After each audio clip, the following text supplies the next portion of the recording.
Right, hello and welcome to Season 2 of the Pure Pod, a podcast brought to you by Pure Sports Medicine. As you can see, we are now in studio and we are joined by Andy Page, a strength and conditioning coach, and we also have Alex Townsend, a podiatrist. But the reason why we have you both in here today is for your expertise and your experience in relation to triathlons. So, Andy, I thought we could just start by maybe you sharing some of your experience as an experienced triathlete yourself.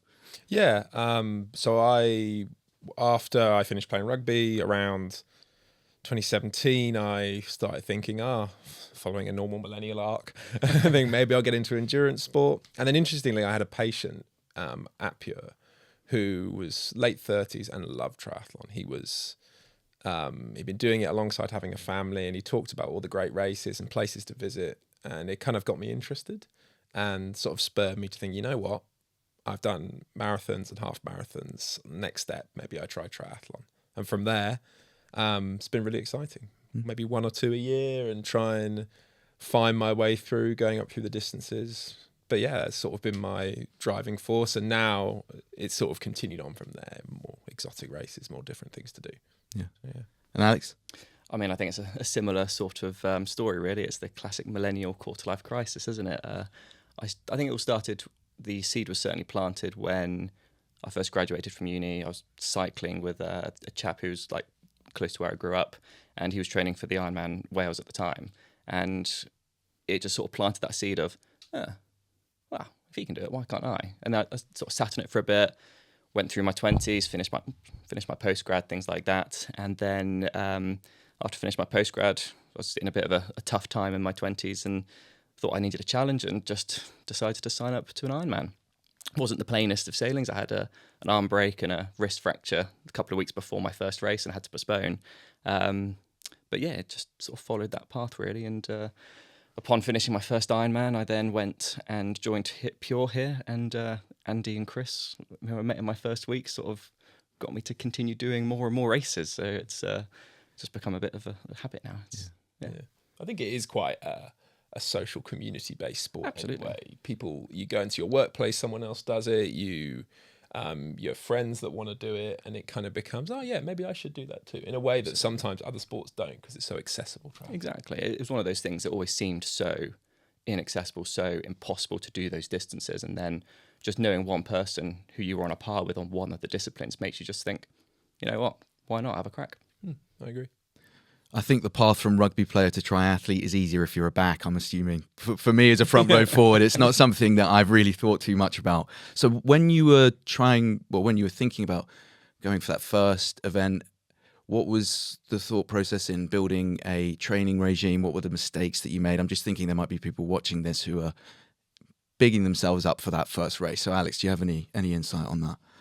Well, firstly, my first race, I couldn't even swim before I'd signed up for it. That's brave. So it was one of those, I needed something to actually stimulate any action in me, because if I just wait for all of the stars to align, I'm never going to do anything. So I just signed up for it was a sprint triathlon at the time, went and got some adult swimming lessons, clung on for dear life in the swim and just about survived.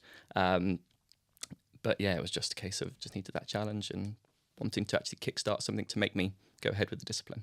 Yeah, it was jumping in straight away and not overthinking it too much. At the deep end. Yeah, exactly. Yeah, true. Andy? I think one of the mistakes that I certainly made early on was trying to look at the disciplines in isolation so much. I think when you start, and I started with an Olympic, it was called London Triathlon now it's T100. I was thinking, right, okay, I need to get my biking, I need to be able to do the 40k in this sort of speed, I need to be able to run 10k in this sort of speed, and I want to be able to swim 1500 meters. And as I've done more, and I've learned that they all have to go together on the same day. And if you're just going to try and be good at each one on its own, you'll miss the fact that you have to train throughout the week. So you need all those things to bounce off each other, and you need to have the energy on the day to go from one to the next and sort of prep ahead. And early on, I didn't think that way. So my first race, and I'm sure a lot of people share this, they get out, they finish the bike, they start running, and they go, oh, this might be a bit more difficult than I thought it would be. And I think that what I learned over time was how to sort of fit all that into a normal, coherent sort of training and race plan. Yeah. Before we get too much into the detail of that specific race plan, I think it's probably worth us just kind of talking about how you find the time to train for these things. Like what are the not necessarily the motivating factors, but obviously people are very busy, their professional lives. So it's a lot of training. So what are your tips for making sure that people can kind of carve out that time to make sure that they're getting enough miles in their legs, enough swimming time? I think there are a lot of little hacks that we've all employed from time to time when we've been training. I think particularly as you go the longer distances, so 70.3 half Ironman, full Ironman, so much of it is just organisation of your time. I think I've definitely had experience with patients and friends when you're training for a half marathon or you're training for maybe even an Olympic triathlon, and you kind of can go a bit ad hoc. Like, I've got some free time here, I'll do a bit there. Oh, my afternoon's clear on Friday, I'll go for a run. And I think the thing that we'd learn is just try and have a structure to your week. And that's around work. I mean, a few of us, like I will try and run into work on a couple of days. I'll try and, if I do cycle to work, I know you cycle commute. That definitely helps, adding in that little bit of training time. And from my point of view, it's just trying to be, if you're going to be organised, great, and then be efficient with your time. If you know you've got a 40-minute run to do, it's like, okay, right, I've got an hour now. Okay, let's warm up, let's go, let's come back, shower, change, get back to work. It becomes so much harder when you're constantly thinking, oh, maybe not today, maybe I'll just do it tomorrow, and then maybe I've only got an hour, so I probably haven't got time to fit this in.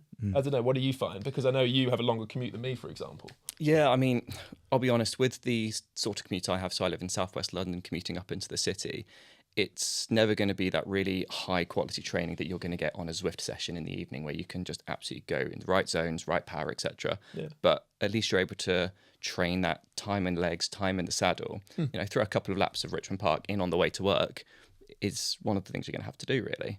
You know, like I said earlier, there's no way that all of the stars are ever going to align. So it's just finding these little niches. Another little thing is, so I do a clinic in the Canary Wharf Clinic, and there's just opened up a open water swimming area. So it's when we have our team time once a week, or having an extended lunch break, for example, then just going and doing as much of a swim in there as I can.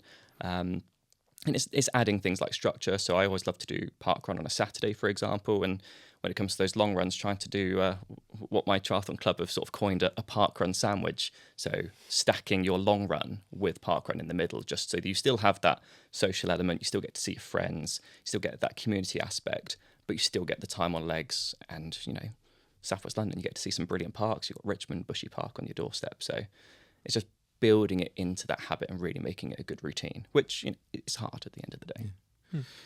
And Andy, you said that one of the tips that you'd have for someone who's going to run their first race is kind of thinking about the races in a holistic sense rather than necessarily, okay, I'm going to do my run, I'm going to get this time on the bike, I'm going to get this time in the water. What are the principles, though, would you say, in training? Like, how much of the time should you be focusing on one discipline, and how much time should you actually be thinking about how do I nail those transitions? Because that's not necessarily something that's easy to train. No, yeah. I think as a general rule around time, we operate, Alex, feel free to disagree with me on this, but like I think we go like maybe 50-60% of your time should be bike. Yeah. 30% of your time should be run, and 15 to 20% time during the swim. It's just the ballpark. Now you can shift those around. If you are a particularly poor swimmer and you want to spend more time, a bit more swimming time, a lot of triathletes are carrying an injury or two as from the run, and maybe they do a little bit less running. Some people love cycling, and so they'll do more of it. And the cost of doing more cycling is usually fairly low. They might do a little bit more cycling, but as a general ballpark, almost regardless of distance, that 50, 30, 20 or 60, 30, 10 is usually a good sort of ballpark for them. I think if we think like holistically about how we train for those and how we prepare for them, it makes sense that we look at transitions. They do matter. And most of us, the first time we did a transition, we take too long. We think we both raced together in Germany there's a race in Hamburg, has a really long transition. You have to run 600 meters, do it, and then run out another 600 meters. But a lot of us get a bit flustered. We're trying to think, what do I need? Hang on, is it sunny? Do I put sun cream on? We've both been caught with sunburn on a triathlon. That was a bad one for me. And so you want to at least know what you're going to do with a transition. I think sometimes people get a bit caught up in you need to drill it religiously. You need to practice every single time. I think a simple strategy of like, right, this is the swim to bike. This is what I need to do. I need my shoes, I need my helmet, I need my cycling gear, get it on. And then same on the going from bike to run. I need, right, what's my running gear? Helmet needs to go off. I need my running shoes on. That part of it's fine. When you change from discipline to discipline, I think it's accepting that you're probably not going to hit it straight from the off. Going from a swim to a bike, a lot of people are quite cold. They've just taken a wetsuit off. The rest of the muscles in their body that won't probably be working that much from cycling, muscles in the upper body, things like that, need to cool down. Legs need to warm up. Position on the saddle might be a little bit uncomfortable at first. When we go from bike to run, we've just spent, if it's an Ironman, you might have spent 4, 5, 6 hours with your hips in a different position to when you're running. So it's going to feel a little strange, even if you practice, but it's accepting that it's not your whole race the first 15 minutes. And getting that feeling, getting used to it is sometimes helpful in training. On top of that as well, with transitions, the extent of how quickly you want to do it, depending on who you're talking to. We're talking to a patient, for example, who it's their first race, it's more of a challenge for them. To me, I'm going to have that conversation going, we need you to calm down. We need to make sure everything is prepared. You've got, your socks on, you've got your shoes on, you've got the right nutrition, your sun cream, as I found out in Hamburg. Yeah. But if on the flip side, we're talking to someone like our colleague Chris, who's going for the win, it's those milliseconds that matter. It's, doing the flying mounts onto the bike. For those who aren't familiar, that is when you're sort of jumping onto the bike, your shoes are already on there and you start pedaling straight away. Most people aren't going to be doing that. Most of our patients aren't going in at that level. So it's just a case of keep calm, make sure everything's sorted, and just prepare yourself for the next bit, because they're all long segments in this race. I think that's fair. It's so easy to say to people that, you can shave a minute off here and you can shave a minute off here. But if you're new, absolutely, it could be, Olympic could be a 3-hour race. 70.3 could be a 6-hour race. Ironman could be a 15 at I was going to say, the bias of our conversation is very much going more towards the long distance, the Ironman, which is what we're talking about. But, working with all the city boys here, that is where their aim is. I'd say the vast majority of my triathlete patients are talking about 7.3 full iron distance. So that's where my conversation would go mostly is, keep it calm. But if we're looking at Olympic distance, for example, it's a different conversation altogether. Yeah, I think fair. So it's more just about kind of making sure that you're composed and not making a mistake that, could fluster you or get you out of your rhythm when you're making that transition. Yeah, I think that's fair. I mean, it's, especially with longer stuff, you don't want to forget something that you brought. You've brought nutrition, you've got socks that you want to put on, sun cream, obviously. You just want to know that I've got everything with me and I'm ready to go. And if you are a professional, that might be like a 1 minute stop or less. If you're new, that might mean 3-4 minutes. In the case of a few hours, that's not a great change on your time. The sunburn story's got me a bit curious. So I guess the question here would be, just so people feel like, they might make a mistake. What are the mistakes that you've made during the course of a race? It might, a relatable thing for the people who are listening or this watching. This will be a long segment of the Okay. podcast. Yeah. Maybe the biggest one then. Let's just do the biggest one.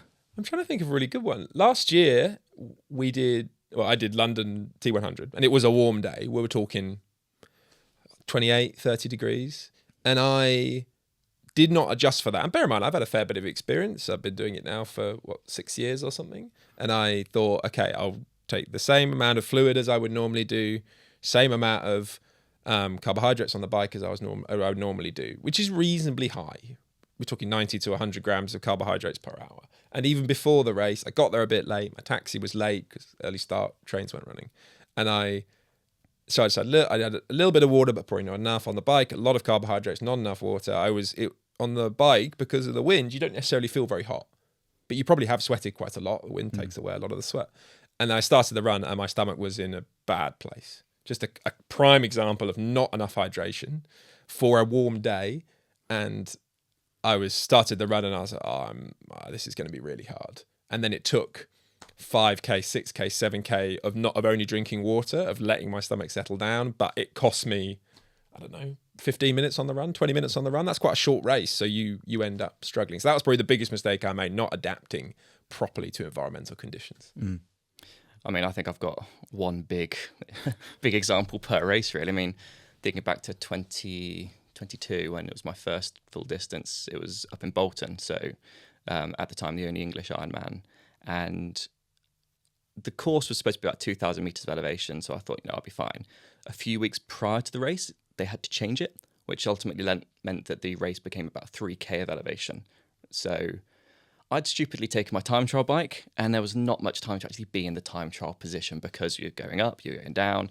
The road surface in that part of the UK was horrendous. So I essentially just gave myself a really, really bad day out by having the wrong bike. A gravel bike would have been more appropriate, really. I also had lots of solid food that day, so I wasn't able to fully digest everything. I just had this big mass sitting in my stomach, and it just meant that the run was horrendous. Fast forward 10 months, it was Hamburg, which was the race I did with you. And, you know, my lead up for training hadn't been as great, which is a common theme there, sadly. And had made sure I'd, you know, put waterproof sun cream on, etc. As I came out of the swim, re-sun creamed, etc. as well. But my tri-suit, when I was on the bike, it started to pull down at the back.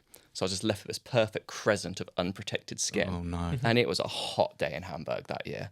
And once I got through all of that, it was, I think, 13 hours in the end. Got in the shower after the race and just had this horrendous burning sensation the next day.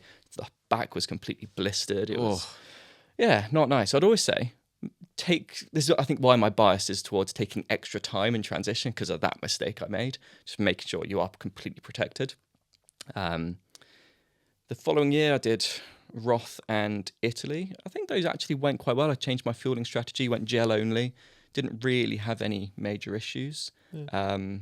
And then this year, did Copenhagen, and yeah, it was just a fueling nightmare for me. I'd been sick 2 weeks before the race, had a bit of food poisoning, went into the race with a lot of stress, just with life stress, and then PB'd the swim. I was absolutely chuffed with that, but either I swallowed loads of water or my nutrition into the lead up hadn't been great. Got onto the bike and I was just set for a disaster of a day, unfortunately. And unfortunately ended up pulling out of the race due to the mistakes. But, it's one of those things that happens. You've got to know when it's not your day, when it's not time to push. And I think having had the prior experience of the previous races made that a much easier decision to make. Yeah. Can I share a success or two? Yeah, I was just about to ask. We need some success stories after. Yeah. And Alex and myself would both argue we've had races that have really gone to plan. You said Italy, I did Italy, that same race, and we both did a PB time. Great place to race. I think the reason I'm saying like success is not necessarily like this is the time I got. It's taking the advice of someone who has done that race before. A huge overlooked thing I believe in triathlon is the courses are all different, and everyone talks about it. But then until you speak to someone who has done that particular course, you underestimate so many small things. And I did Weymouth in 2019, so a while back. And I spoke to someone, my friend's wife, and she said a couple of things that stuck with me. She said, bring some old flip-flops on the start, because you'll be standing on a stone beach for 40 minutes. And if it's cold, you'll notice that. And I stood there and I had these old flip-flops and it was freezing. It was probably like, we're in single digits temperatures, standing on a beach, and people who didn't, their feet were absolutely freezing. And then there's a big pile of old flip-flops by the entrance to the sea, where everyone had taken this advice. And then she also said, on the run, you're running along the seafront, and there's like the sand is pretty much the same level as the path you run on. And she went, it doesn't matter if it's sunny, bring sunglasses and wear them for the run. And I thought before, well, I mean, how bad could it be? And then I put them on thinking I'll do it. And the amount of sand that blows up off the beach into people's faces when you're running. And I was like, I'm so happy I took that small bit of advice. And a friend of my girlfriend's, he is doing a race, Portugal, which I've done myself. And he's doing that in a few months. And I just wrote a message being like, all the little things that I found, I felt like the bus stops on that course are painted onto the road. And they put the aid stations in those bus stops. And coming into an aid station, the road's really slippery, and I slipped, and it was fine, but I would have preferred not to fall off. It was fine, got up, and that was a bit sore, and cracked on. But again, it's something that you wouldn't know unless you've done the course, and they won't put it on the official guidance. So I think that's a key thing we've both learned from when you get advice from someone who has done one of these races. It can make a huge difference. Imagine running with sand in your face for half an hour, or your feet being absolutely freezing for 40 minutes before you go in and swim. It'll affect your day. And it might be the difference. Yeah, it might be the difference between what you think of as a success and a failure. So I think, that as a success point, I would always say, if you know someone who's done that race, speak to them, because it isn't most marathons. for example, are a lot more similar than most triathlons. They could be, what's the Outdoors triathlon that happened a few weeks ago, which is literally the swim is in a lake that's very cold. The bike is up to the top of Outdoors, which is any cyclist listening will say is a really difficult climb. Just iconic, isn't it? And then you've got to run at altitude. I mean, if you're comparing that to London Triathlon, which is basically a flat course in the middle of a city, night and day. I certainly, with my skill set, wouldn't be taking a time trial bike if I did outdoors. My brother was out there at the time, and all of the pros were using the TT bikes naturally because they're after those marginal gains. But I think anyone who's not on that high level, looking at age group qualifications, etc., just stick on a road bike. Just be safe. We're not all Jan Frodeno out there at the moment, so you want comfort first of all. Absolutely. And we both had a cycling type background before we did any triathlon, and if you're not comfortable riding a time trial bike in the first couple of triathlons, then don't. The gains in time and performance will be offset by the fact that they're not that easy to handle. If you've got a course with hills and descents, you want to practice that, and you might not be able to do that easily on a bike like that. You're faster going, comfortably on a road bike that you can control than having to be out of the aero position on a TT bike because you're not happy or comfortable with it. So it's just being sensible.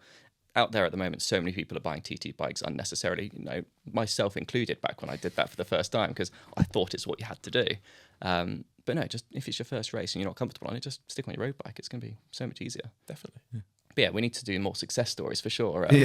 Roth in Italy last year, I had a great year in terms of the races I chose. If anyone's ever going to do a full distance, I would always say go and do Challenge Roth. Just the atmosphere is just second to none. The course is fantastic. It's those German roads, much like Hamburg, just made it a fast course, made it much easier.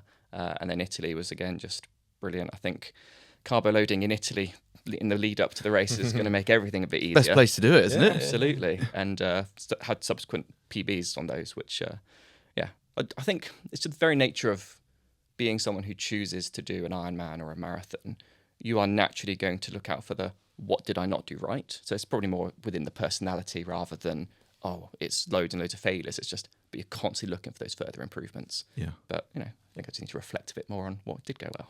And also it's a sport where there is going to be a lot of things that can come up. Like we talk about it so, I don't know, formulaic in a formula that you go, right, we need to bike this far, run this far, cycle this far, we need to do transitions in this time. But we said about courses, but so many things can change on race day. Yeah.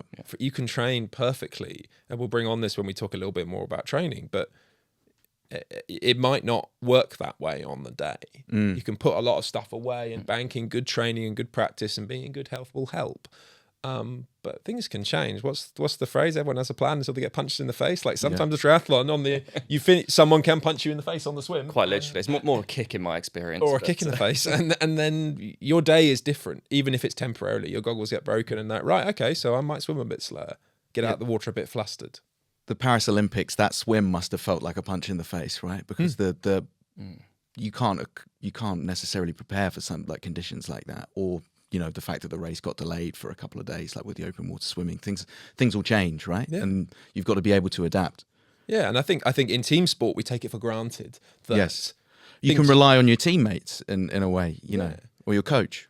Oh, very good point. I think it's very much the case with triathlon that you spend a lot of time in your own head when you're racing. That's something that I think gets taken for granted, especially like a lot of the branded events. No headphones are allowed for anything. If you're spending 11, 12, 13 hours a day and you're used to training with music all the time, that's a lot of time to second guess what you're doing. Yes. And so experience in that respect is so important because you want to know what you're going to feel like when you're hitting the water. You want to know that maybe I should take on a bit more water. You want to know that, have I got a puncture? Do I need to stop now? I need to change this? Like all those things.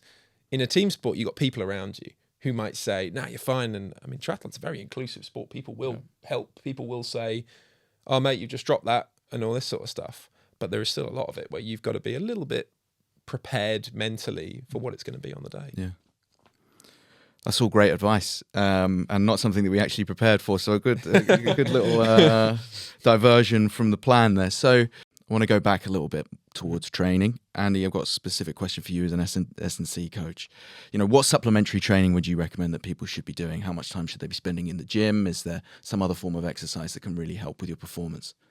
So I think it's often underplayed, the role of gym work alongside triathlon, especially when we're doing a lot of training, endurance training. We neglect that we still have elements of our physiology that we need to stimulate that we can't do just doing endurance work. So when we look at doing gym work for individuals, we're saying to someone, right, we want to have a good base of strength across not only our lower body, which is often thought about, but our upper body for swimming. When we do that, we can potentially reduce injury incidence, which is absolutely massive. I'll say to everyone who's thinking about it, we think of, well, injury incidents would be nice, but I want to push performance. I tell you what, if you miss 3 weeks, 4 weeks, 5 weeks of training because of an injury, your performance will decline. The more back-to-back weeks of good injury-free training weeks, the better you'll do. So, and strength has a huge component on that. And the obvious way we would look at it, a nice base of strength, is that it will benefit your performance. You'll use a lower percentage of your strength every single time you foot hits the ground, or every pedal stroke, or every stroke of the swim. So efficiency-wise, you'll have more energy for longer. We can also improve the condition of our muscles so it's more efficient when we're working as well. So both really, really important. A foundation matters, but we also look at working on plyometric development and power development in the gym, because most of the things you're going to do in a triathlon, you're working at a decent speed. You'll be using the plyometric functions of your muscles, and so you want that capability to be developed in a structured way. So in the gym, that's what I try and look at. I say to people, if you're going to get a minimum of 1 session in the gym a week, that's great. If you can get 2, even better. They don't have to be long sessions. Sometimes people get caught up because they've got a full-time job, they've got a family, they've got kids, and they're saying, I've already got to do 15 hours of triathlon training on top. I'm not going to have time to get in the gym. And my argument would be, even if it's 20 minutes, even if it's you have some stuff at home and you do a little bit in your living room before you go to work, that is huge. I would argue, and please disagree with me if you think I'm talking rubbish, that if you can spend a 20-minute gym session, will have a greater impact than any form of 20-minute endurance training you can do. From an efficiency point of view, it's a no-brainer to incorporate into your schedule, and the benefits we see with patients all the time. No, I'd absolutely agree with you, and I'd say 95 to 100% of patients who I see from a triathlon background coming in with an injury, they are so good at maintaining the high volume of the endurance side of things. Yeah, they go, I spend this much time in zone 2, this much in zone 4. I'm like, that's great. What strengthening are you doing? You're coming in with Achilles tendinopathy, and you're not rehabbing this appropriately. You're not preconditioning yourself to other injuries as well. It's like, cool, you can maintain that load, but to what detriment, really? Which is essentially what you've been saying there as well. And it doesn't, and it is basics. It's doing, so when we talk about strength work for triathlon, I do a lot of single leg strength for people. I do a lot of stabilizing muscle strength, do a lot of core strength work. All this sort of stuff, it's fairly run of the mill. Most people might have done it if they've had any time using the gym before. Calf strength, a huge one we look at. But it's just applying it in a way that is appropriate for you. So you're doing something that's the right kind of level for you and takes the right amount of time, and attacking your weaknesses and working on your strengths. Rather than, it doesn't have to be an all singing, all dancing, I've got 15 exercises I need to do. I need to work on an extra % here, an extra % here. It's like, add it into this routine. We talked about a routine earlier, structure to your week. If that structure includes half an hour in the gym on a Monday and a Thursday, that can be huge. And I think, although you haven't asked, but I guess it comes up a lot. People say, will that just make me feel heavy and sore from my endurance training? And my answer is, not all gym work is created equally. I actively program for people strength exercises, particularly in the busy times of endurance training, that will promote less soreness. Soreness is not a given. What you do, the type of exercises you do, and the speed with which you do them and the load will influence your soreness levels. And so, yeah, if the whole point of doing gym training was to be sore, push everyone down the stairs when they come in, they'd be really sore, but they wouldn't be any stronger.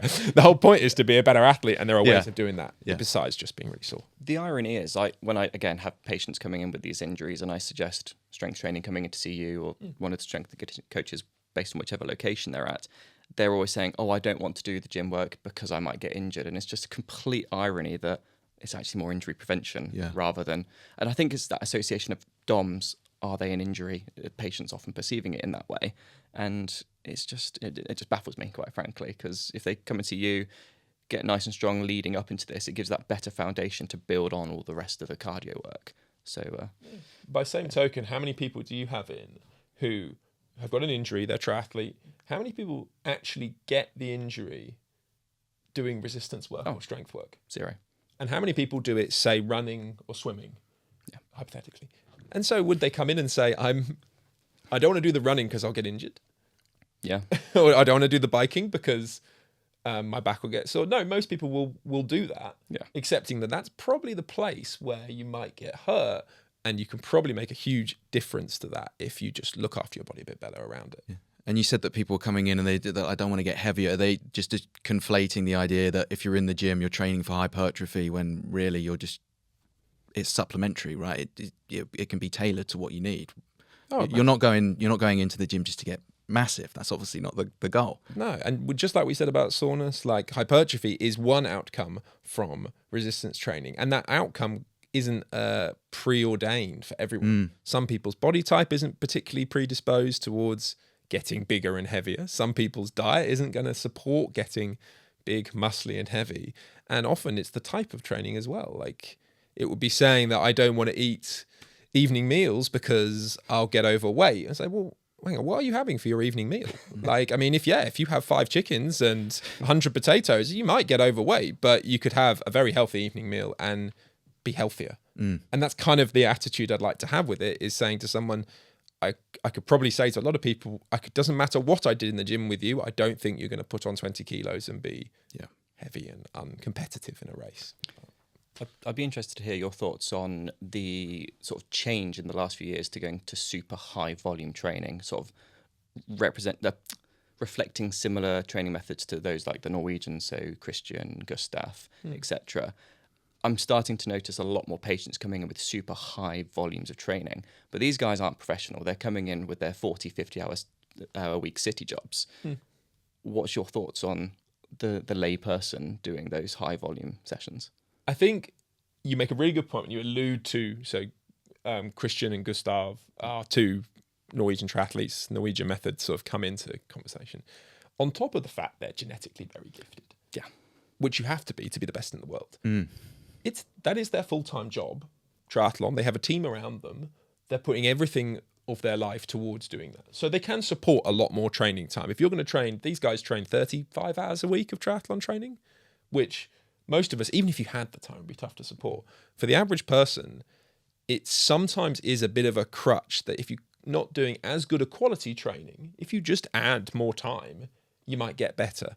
Now, I think as you've alluded to, the downside of that approach is you have loads of other things to do. You might not have as much time to sleep and refuel and recover.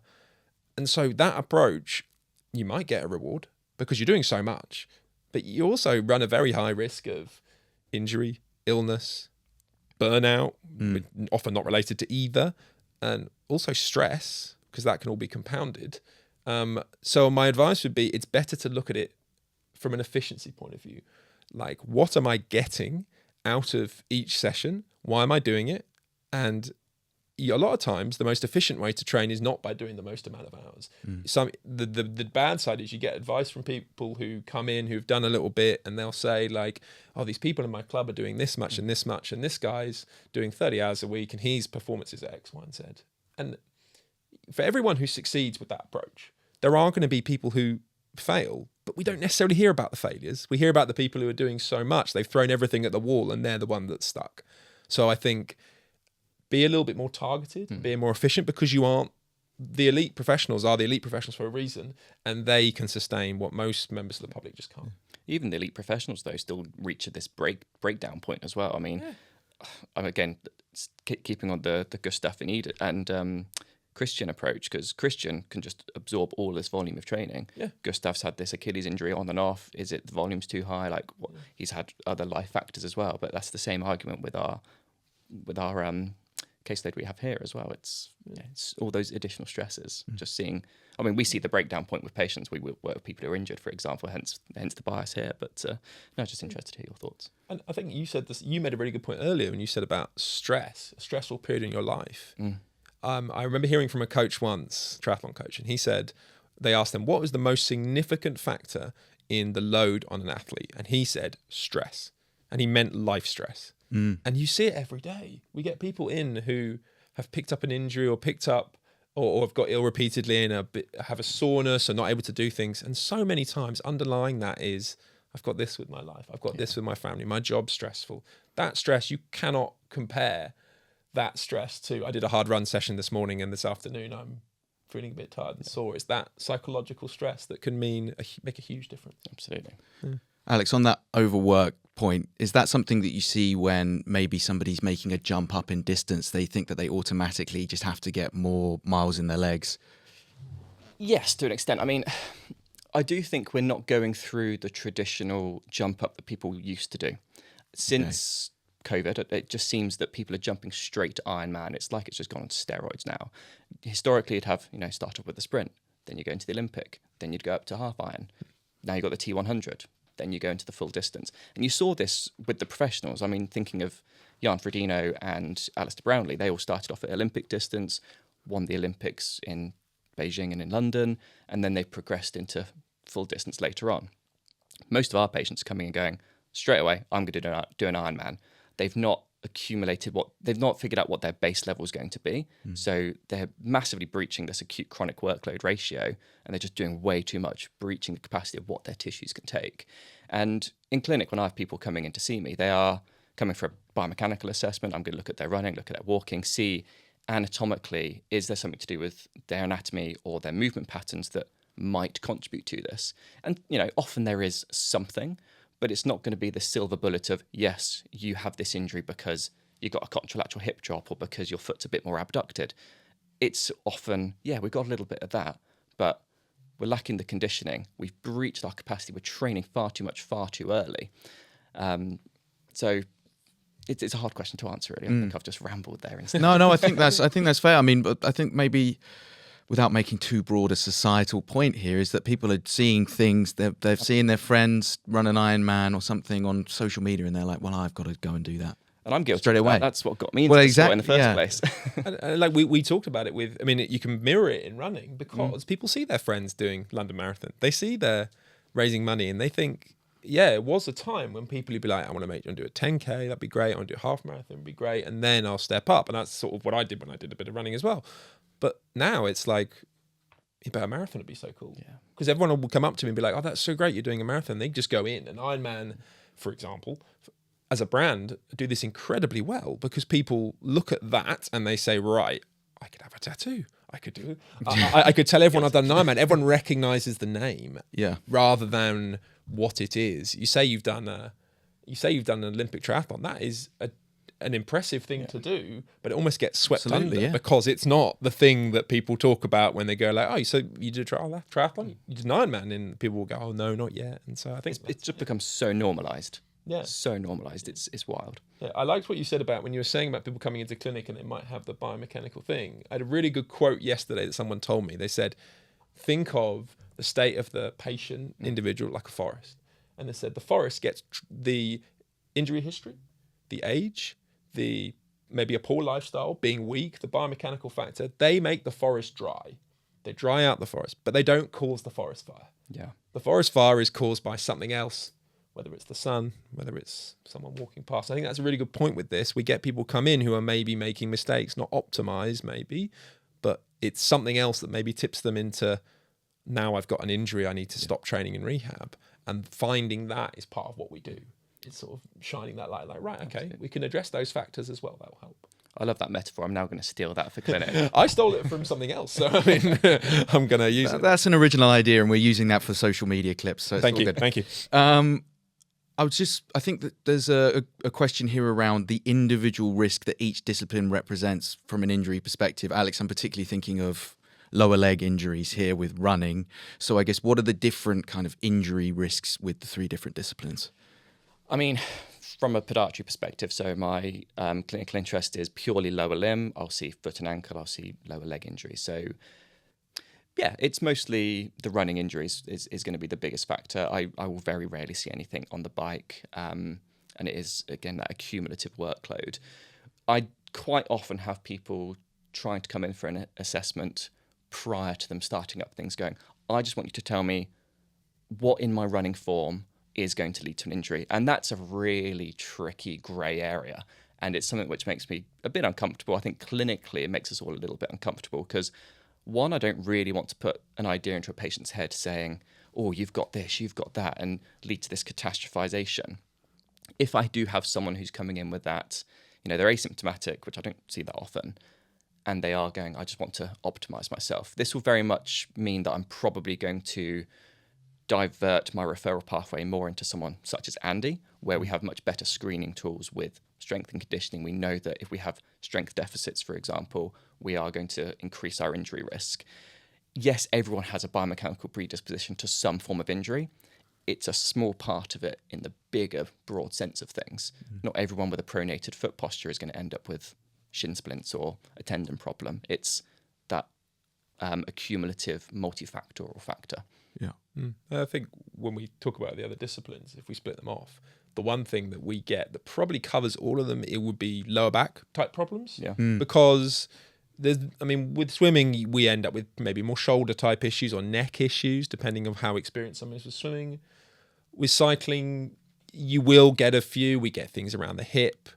We get things in the upper body as well. Sometimes quads, hamstrings, even knee problems. Running, you've covered really well. But backs are something that we get a lot in clinic because if you're doing a lot of training, your back is involved in all of these different disciplines. And sometimes the high volumes you spoke about before, those are the things that start to take their toll. And we get these sore muscles in the back. We get sometimes even disc-related issues that have come up for a number of reasons, but they're exacerbated by the fact that you're doing an awful lot of work. That's why we say for cycling, like a bike fit is a very good idea. If you're not used to doing this much cycling and you're sitting in a position that you're not used to, we may well get a little bit sore. With running, you talk about gait analysis, but when we look at runners from a strength point of view, we are looking at, okay, do we have fantastic core strength? What is the range of motion around our pelvis? Are all these things are going to maybe put us in a better position rather than fix a problem before it's happened? We're thinking, right, let's play the percentages. How can we optimize it? Yeah. On top of what you're saying about the position on the bike and those accumulative high volume training loads, I was listening to, it was Joe Skipper recently. He was talking about he does literally none of his bike sessions on the TT bike because it makes him feel tight everywhere else. He's still able to go out, do good sessions on a road bike, even on Zwift, doing it on a road bike as well. So he's still getting the cardiac load in the right way, but he's not impacting the rest of his training by sitting in this time trial position. Everything's crouched up, everything's sitting really tight. And it'll be interesting to see if that's going to transition across the wider spectrum of other professionals or amateurs doing the same sort of thing. Because there has been this thought process of training the TT position, get used to it as long as possible, but also I'll be looking at repetitive stress stuff around the neck, around the lower back. So. And again, good use of transition, by the way. I like that. Got to drop in the terms. But like Joe Skipper, that's a professional triathlete.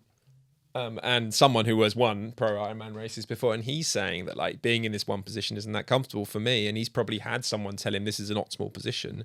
Imagine if you had at your office desk, you knew it was a setup that was a bit uncomfortable. Your computer was over here, your legs were over here. Imagine sitting there in a new job every day for 6-7 hours and being surprised that you were a bit sore and uncomfortable.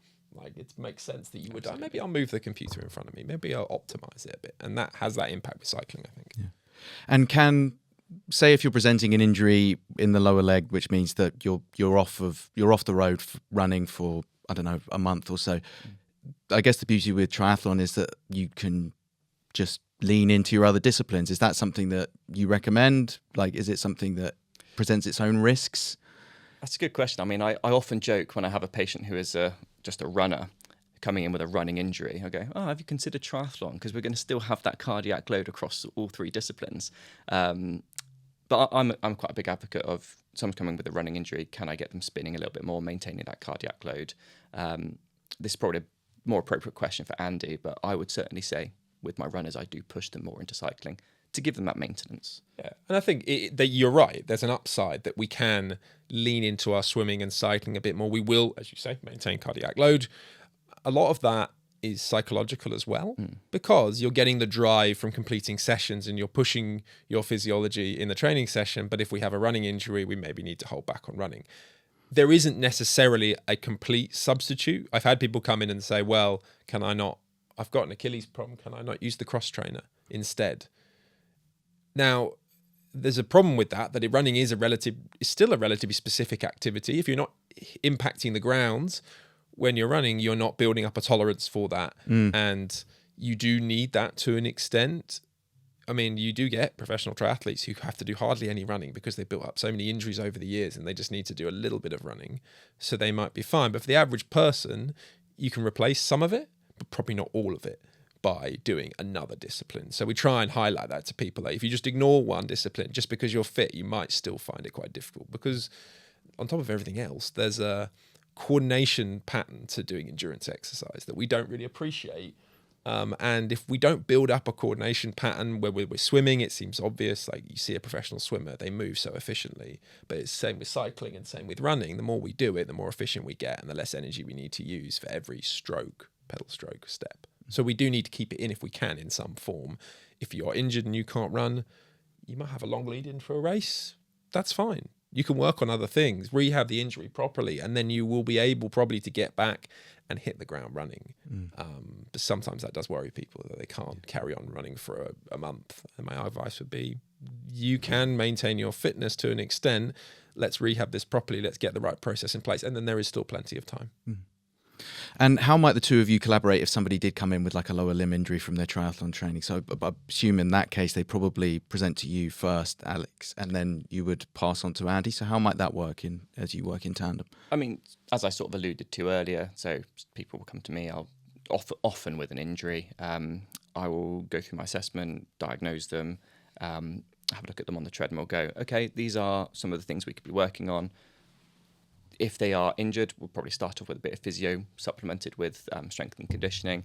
If they're one of those patients who are completely asymptomatic but wanting to optimize things, that's where my handover to Andy would be a little bit more appropriate. It's normally quite a nice transition.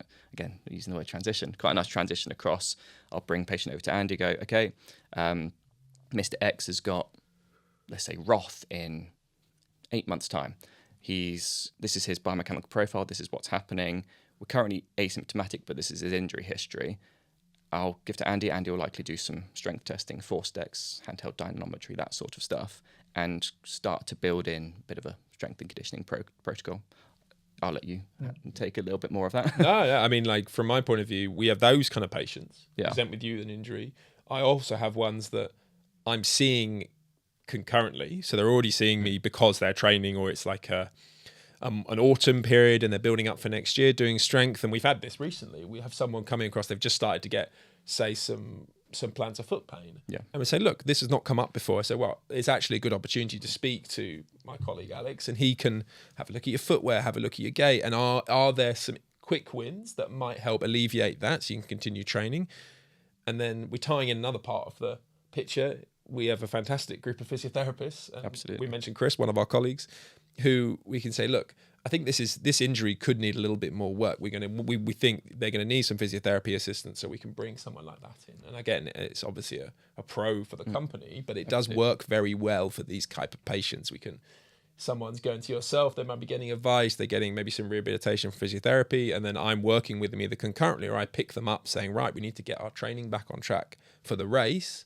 Now let's see if we can fit this and that in. And what I really like about working within the multidisciplinary team with Andy, Chris, the other physios, etc., is we all have our specific niches. We all have our areas where we really deep dive onto certain things, and we have a lot of crossover with our knowledge as well.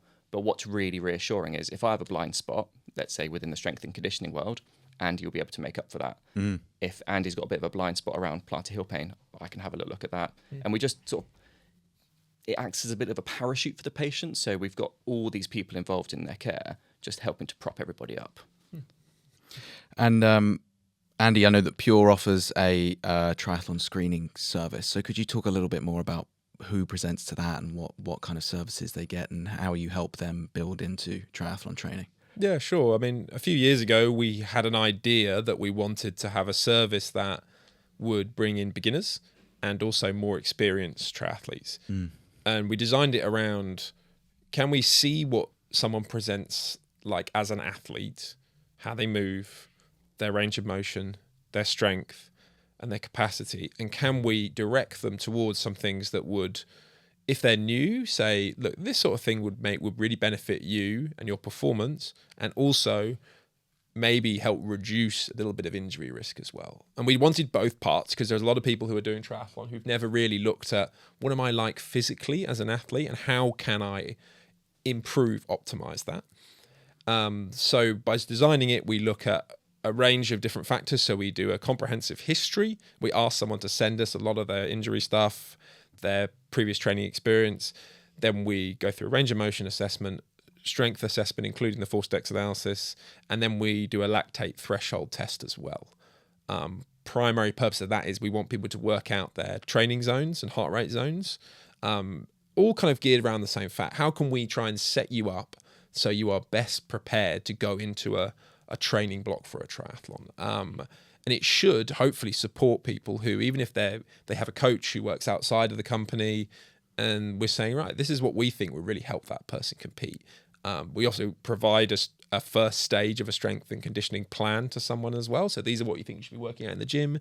This would help optimize this part of the swim, and just trying to make it targeted and specific so people have the right message going into it, essentially. And again, we get some brilliant people. We recently did a partnership with Hampstead Triathlon Club, and they came down and we chatted to them, and we get people who come from a bit further away who really want to know something, build from my experience, Alex's experience, our colleague Chris, another triathlete experience. And you also get people who we've been seeing for a long time who are like, I see you do a triathlon screen. I've been thinking of doing that. Maybe this would be a good way to start. And we think, yes, it would be a good starting point. And I think a great place to leave it on would just be, say, if there's somebody who's listening to this who's maybe thinking of coming to Pure for the triathlon screening process because they want to run their first triathlon, what would your one piece of advice be to them? I would say if you're looking to come in, have a plan and a structure of what you're looking to do for the race. We're just going to plug on in and support that plan and structure. And hopefully we could make 5%, 10% difference. That's a lot of time on a day. The longer the race, the bigger difference that'll be. Yeah, we talk about 1%. It's 1% in a 12-hour race is a lot of time. Yeah. Alex? I'd also say come in knowing exactly what your goals are. So are we looking at a long-term race? Are we looking at an A race, a B race, a C race, rather than just coming in all flippantly about it? We want to know exactly what you want to do. Therefore, we can put a bit of a better plan in place for you. And give us a long period of time to work with you as well. Great. Not a week before your first Ironman. No, yeah. Give us plenty of time. So proactivity is your friend. Absolutely. Be my advice. You use that to your advantage. Alex, Andy, thanks so much for your time today. I've really enjoyed it. Thank you.